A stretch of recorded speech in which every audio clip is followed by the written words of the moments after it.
There is huge news right now in the PKing scene.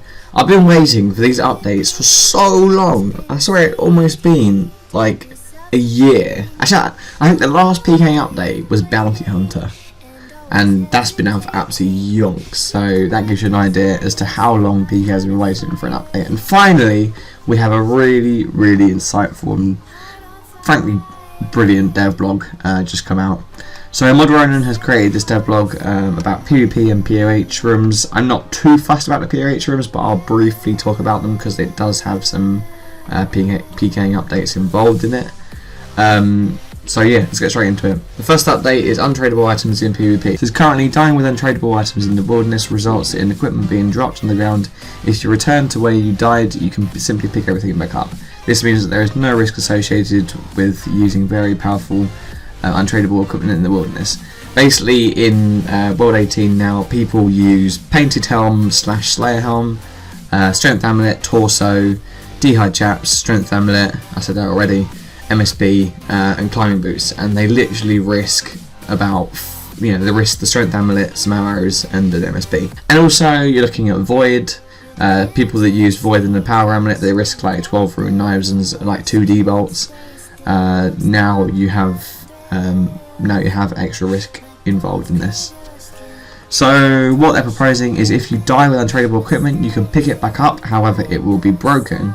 You can then pay Purdue, the guy in Edgeville, up the stairs in the general store, to repair the broken equipment to make it usable once more. 75% of this fee is dropped on the ground when you die, i.e. the player that kills you gets 75% of that. So for example, I don't know what the price will be, but let's just say Void would be 100k. The person that kills you would obviously get 75k, and the remaining 25k will be a gold sink. So that will be then out of the game. So not only does this help PKers, but this also creates a gold sink, bringing money out of the game, which is always good. It is also important to note that you can still use untradables. You just have to pay a little bit of money to get them back. But still, if you do kill someone, you do get their money that you killed them for. So if you are decent at PKing and get more than a 1-to-1 KD, you will still be making profit. The next update is the Golden Glory. I don't really care about this, but it gives you a 1 in 25,000 chance of receiving Golden Glory when you charge your glories at the Fountain of Rune, or whatever it's called. Again, I don't really care about this update, but I'll be voting yes because it will help other people. Similar to the Elder Chaos Druid robes, they're saying that these robes will be between Ghostly robes and Exarichan robes. However, it will be a very rare chance of receiving the drop from these Chaos Elder Druids. The next update is a skip target button.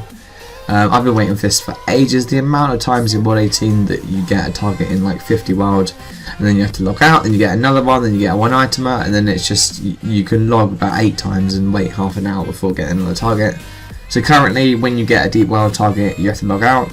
So it's just quite convenient to be able to skip your target, rather than logging out and being forced to go up into deep wilderness. The Bounty Hunter skulls based on G value. One thing to note: this isn't what's kept on death. This is simply just the skull that is above your head in Bounty Hunter.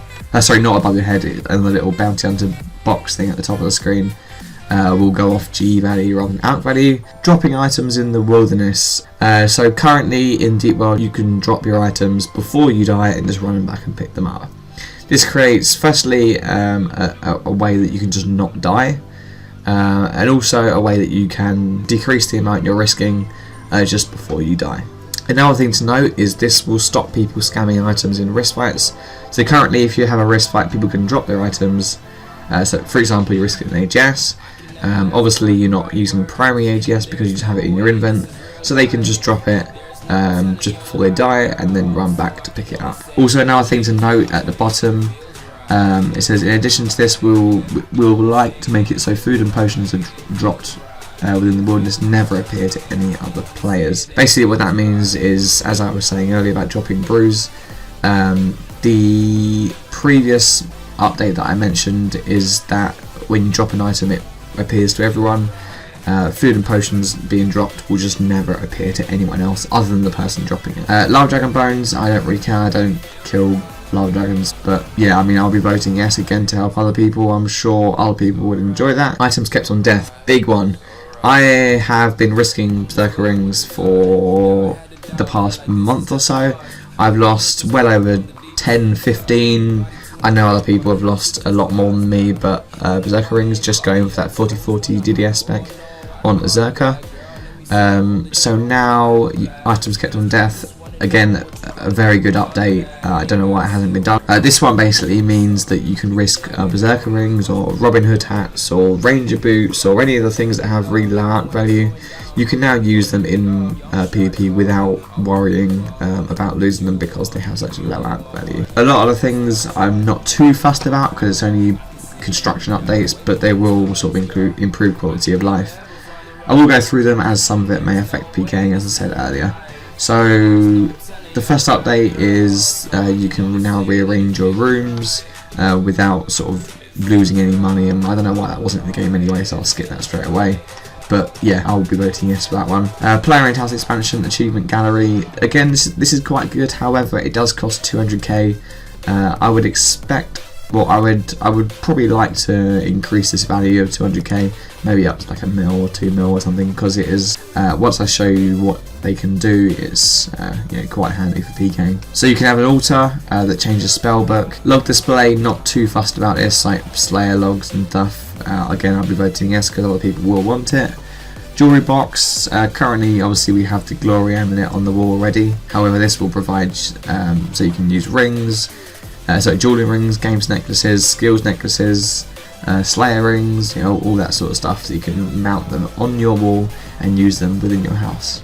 Boss layer display, not too fussed about that again, but yeah, pretty cool update. 87 construction required, so yeah, pretty good. Mounted display, again, not too fussed about this, but it will be pretty cool. Quest list, again, similar thing, I wouldn't really use it, but I'll be voting yes. And the next thing, quite a big one, the only thing that I will really care about here is the pools. So the update proposed is a superior garden.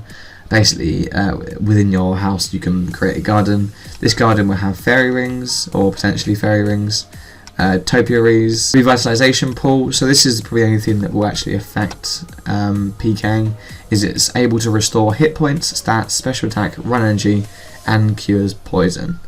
Okay, so that is quite a lot of things there. So basically, it stops people running to and from Clan Wars and to and from the Jewel Arena.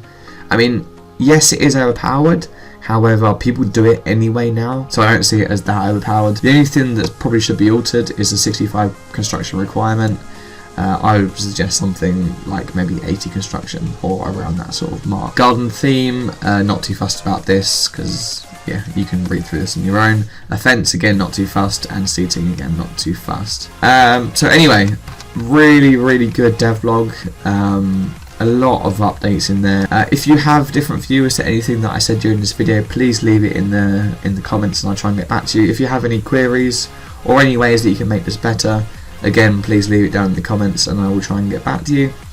The best way to go about this is to give as much feedback as possible to Jagex.